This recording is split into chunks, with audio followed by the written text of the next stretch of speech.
ನೀವೆಲ್ಲ ರೈತರು ಕೆಲವರು ಬಿಳಿಚಿ ಕಸದ ಬಗ್ಗೆ ಕೇಳ್ತಾ ಇದ್ರಿ ಅಥವಾ ಬಿಳಿ ಕಸದ ಬಗ್ಗೆ ಕೇಳ್ತಾ ಇದ್ರಿ. ನಾನು ಅಲ್ಲಿಗೆ ಬರ್ತೀನಿ. ಇದರಲ್ಲಿ ಹಲವಾರು ಕಳೆಗಳು ಬರ್ತವೆ.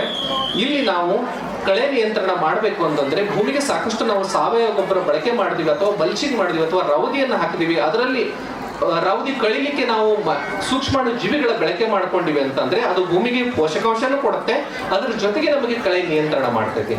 ಇಲ್ಲಿ ಹಲವಾರು ಕಳೆಗಳನ್ನು ನಾವು ನೋಡ್ತಾ ಹೋಗ್ತೀವಿ. ಅದರಲ್ಲೂ ಕೂಡ ಬಿಳಿ ಕಸ ಅಥವಾ ಬಿಳಿಸಿ ಕಚ್ಚ ಅಥವಾ ಸ್ಟ್ರೈಗಾ ಅಂತ ಏನಂತೀವಿ, ಅದು ಯಾಕೆ ಬರ್ತದೆ ಅನ್ನೋದು ನಿಮಗೆ ಸರ್ ಅದನ್ನ ಹೇಗೆ ನಿಯಂತ್ರಣ ಮಾಡ್ಬೇಕನ್ನೋದು ಈಗಾಗಲೇ ಹೇಳಿದ್ರು. ಅಥವಾ ಆ ಕಳೆ ಯಾಕೆ ಬರ್ತದೆ ಅನ್ನೋದು ಒಂದು ಸ್ವಲ್ಪ ಕಾರಣಗಳು ಹೇಳ್ತೀನಿ, ದಯವಿಟ್ಟು ನೀವೆಲ್ಲ ಕೇಳಿಸ್ಕೋಬೇಕು. ಒಂದು ಏನಂತಂದ್ರೆ, ನೀವು ನೀರು ಸರಿಯಾದ ಪ್ರಮಾಣದಲ್ಲಿ ಭೂಮಿಗೆ ಬಿಡ್ತಿಲ್ಲ, ಸ್ಟ್ರೆಸ್ ಆಯ್ತು. ಯಾಕಂದ್ರೆ ಈಗ 12 ತಿಂಗಳು ಅಥವಾ 11 ತಿಂಗಳು ಏನ್ ಕಪ್ಪಿದೆಯಲ್ಲ, ನೀವೊಂದು 7-8 ತಿಂಗಳು ಸಾಕಷ್ಟು ಪ್ರಮಾಣದಲ್ಲಿ ನೀರು ಬಿಟ್ಟಿರ್ತೀರಿ, 1 ಅಥವಾ 2 ತಿಂಗಳು ನೀರಾವರಿ ಕೊರತೆ ಆಗಿತ್ತು ಅಂತ ಅಂದ್ರೆ ಈ ಒಂದು ಬಿಳಿ ಕಸ ಏನಿರುತ್ತಲ್ಲ ಹೆಚ್ಚು ಆಗ್ತಾ ಹೋಗ್ತದೆ. ಇದು ಒಂದನೇ ಕಾರಣ.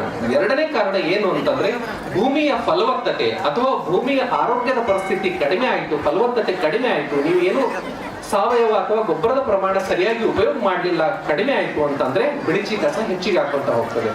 ಇನ್ನೊಂದು ಮುಖ್ಯವಾದಂತ ಕಾರಣ ಏನಂದ್ರೆ, ಯಾವಾಗ್ಲೂ ಕಬ್ಬಾದ ನಂತರ ಕಬ್ಬಾದ ನಂತರ ಕಬ್ಬು, 2 ಕುಳೆ ಬೆಳೆ, ಮತ್ತೆ ಕಬ್ಬು ನಾಟಿ, ಮತ್ತೆ 2 ಕುಳೆ ಬೆಳೆ, ಮತ್ತೆ ಕಬ್ಬು ನಾಟಿ ಮಾಡಿದ್ರಿ ಅಂದ್ರೆ ಇದು ಪರಾವಲಂಬಿ ಕಳೆ.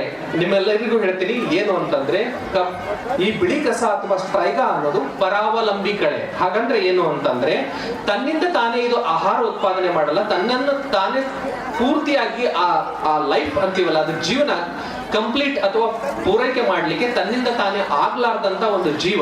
ಇದು ಬೇರೆ ಜೀವವನ್ನ ಅವಲಂಬನೆ ಮಾಡ್ಕೊಂಡಿರ್ತದೆ. ಅದು ಅರ್ಧದಷ್ಟು ಇರ್ಬೋದು ಅಥವಾ ಪೂರ್ತಿಯಾಗಿನೂ ಕೂಡ ಆ ಒಂದು ಬೆಳೆಗೆ ಅವಲಂಬನೆ ಆಗಿರ್ತಕ್ಕಂಥ ಅಂತ ಒಂದು ಕಳೆ ಇದು ಪರಾವಲಂಬಿ ಕಳೆ. ಅಂದ್ರೆ ಕಬ್ಬು ಇದಕ್ಕೆ ಬೇಕೇ ಬೇಕು, ಕಬ್ಬು ಜೋಳ ಇಂಥ ಒಂದು ಬೆಳೆ ಬೇಕೇ ಬೇಕು. ಆ ಬೇರಿನ ಮೇಲೆ ಇದೇನಾಗುತ್ತೆ, ಸ್ಟ್ರೈಗಾ ಅಥವಾ ಬಿಳಿ ಕಸ ಬರ್ತಾ ಹೋಗ್ತದೆ.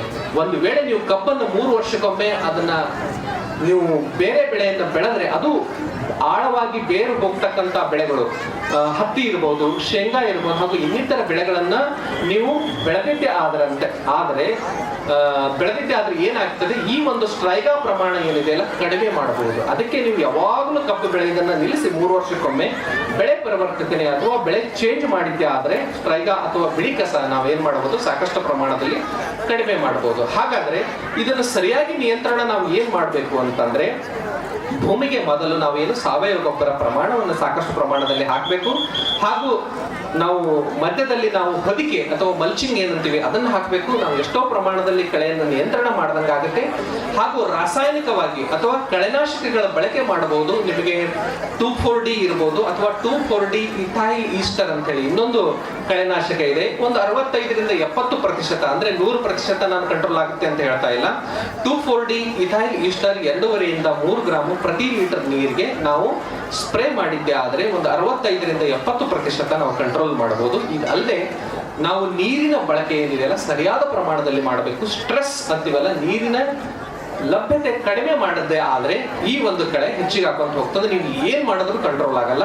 ಹಾಗೂ ಭೂಮಿಯ ಫಲವತ್ತತೆ ಏನ್ ಮಾಡಬೇಕು, ಹೆಚ್ಚಿಗೆ ಮಾಡ್ಕೊಂತ ಹೋಗ್ಬೇಕು. ಅದಕ್ಕೆ ಏನ್ ಮಾಡ್ಬೇಕು ಅಂತ ಇಲ್ಲಿವರೆಗೆ ಹೇಳಿದೆ. ಸಾವಯವ ಮತ್ತು ಪೋಷಕಾಂಶವನ್ನು ಸಾಕಷ್ಟು ಪ್ರಮಾಣದಲ್ಲಿ ಭೂಮಿಗೆ ಹಾಕಿದಾಗ ಏನಾಗುತ್ತೆ, ಫಲವತ್ತತೆ ಹೆಚ್ಚಿಗೆ ಆಗ್ತದೆ. ಈ ಒಂದು ಕಳೆಯ ಒಂದು ಪೈಪೋಟಿ ಏನಾಗ್ತದೆ, ಕಡಿಮೆ ಹಾಕೊಂತ ಹೋಗ್ತದೆ. ಹೀಗೆ ಮಾಡಿದಾಗ ನಾವು 100ಕ್ಕೆ 100ರಷ್ಟು ಈ ಒಂದು ಕಳೆಯನ್ನ ನಾವು ನಿಯಂತ್ರಣ ಮಾಡಬಹುದು.